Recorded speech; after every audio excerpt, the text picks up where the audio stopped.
আগামী সংসদে আমরা প্রত্যাশা করি বিগত ১৭ বছর যে জুলুম নির্যাতনের মাধ্যমে বাংলাদেশের জনগণ নির্যাতিত হয়েছে, একটি গণতান্ত্রিক প্রক্রিয়ায় সুষ্ঠু নির্বাচনের মাধ্যমে যে সরকার গঠন হয়েছে, এই সংসদে আমরা প্রত্যাশা করি যেন বিগত ১৭ বছরের দেশ যেভাবে পিছিয়ে গেছে, আমরা বিশ্বাস করি এই ১৭ বছরকে কাটিয়ে যেন আরও সামনের দিকে আমাদের এই দেশটা এগিয়ে যায় এবং বহুল প্রতীক্ষিত মানুষের প্রত্যাশা আকাঙ্ক্ষা যেন এই সরকার পূরণ করতে পারে এবং এই দেশের সার্বিক উন্নয়ন যেন করতে পারে এবং আমরা এই বাংলাদেশ যেন পৃথিবীর মানচিত্রে বুক উঁচু করে দাঁড়িয়ে থাকতে পারে, সেই সংসদ সদস্যদের কাছ থেকে আমরা এটাই প্রত্যাশা করি। 12 তারিখে ত্রয়োদশ জাতীয় সংসদ নির্বাচনের মাধ্যমে যারা সংসদ সদস্য নির্বাচিত হয়েছে তাদের প্রথম অধিবেশন।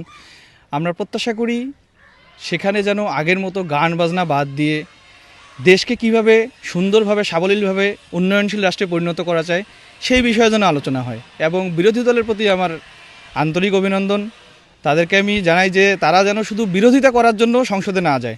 যেটা ভালো সেটাকে অবশ্যই ভালো বলতে হবে, যেটা খারাপ সেটাকে খারাপ বলতে হবে। বিরোধী দল শুধু বিরোধিতা করবে এটা নয়, ভালোর পক্ষে থাকবে, খারাপের পক্ষে বিরোধিতা করবে। আমাদের গরিব মানুষের যে প্রত্যাশা সেটা হলো যে সংসদে যেন সংসদ সদস্যরা, সেটা যে কোনো দলেরই হোক না কেন, যারা যেন আমাদের নিয়ে আলোচনা করে, সংসদে যেন আমাদের নিয়েই আলোচনা করে, আমাদের গরিব মানুষদের নিয়ে যেন আলোচনা করে। বিশেষ করে সেটা হচ্ছে যে রাস্তাঘাট যেন ভাঙা, যে অনেক ক্ষেত্রে দেখা যায় যে আমরা চলতে পারি না ভালোভাবে, সেটা যেন ভালোভাবে করে আর আমাদের দিকে যেন দৃষ্টি আকর্ষণ করে যেন আমরা ভালোভাবে চলতে পারি। এটাই আমাদের আর কি আগামী সংসদে এটা আমরা আশা করতেছি। সংসদ যদি মানে সাধারণ মানুষের সব কথা বলে আর কি, আচ্ছা আমরা খেতে পারছি কিনা, আমরা চলতে পারছি কিনা, আমাদের পক্ষ থেকে যদি সংসদের যারা সংসদ সদস্য যারা হয়েছেন আর কি, আমাদের পক্ষের কথাগুলো যদি বলেন। একটা বড় বিষয় হচ্ছে যে মানে যেটা অ্যাকচুয়াল আসলে কথা বলতে হবে, সংসদ যদি কোনো গান বাজনার আসর না হয় আর কি। হ্যাঁ, আমাদের এই প্রত্যাশা আর কি। আরেকটা হলো যে সংসদ যদি মানে সবার কথা বলে আর কি। আমরা চাচ্ছি যে মানে এখন বাংলাদেশে যে সংসদটা হবে এটা অবশ্যই যেন মানুষের প্রত্যাশা থাকে যে ভালো কিছু করার।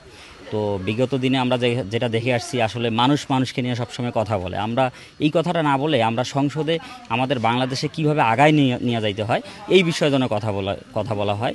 আমাদের বাংলাদেশটা অনেক আগায় নিয়ে যাইতে হবে। আমরা বিগত অন্য দেশের চেয়ে বাংলাদেশ অনেক পিছায় আছে। তো আমাদের আসলে বাংলাদেশ 1971 সালে আসছে, তার পরের যে দেশগুলো এগুলো আসলে অনেক আগায় আছে আমাদের চা। তো আমরা চাচ্ছি যে বাংলাদেশটা খুব দ্রুত যেন আগায় আসে।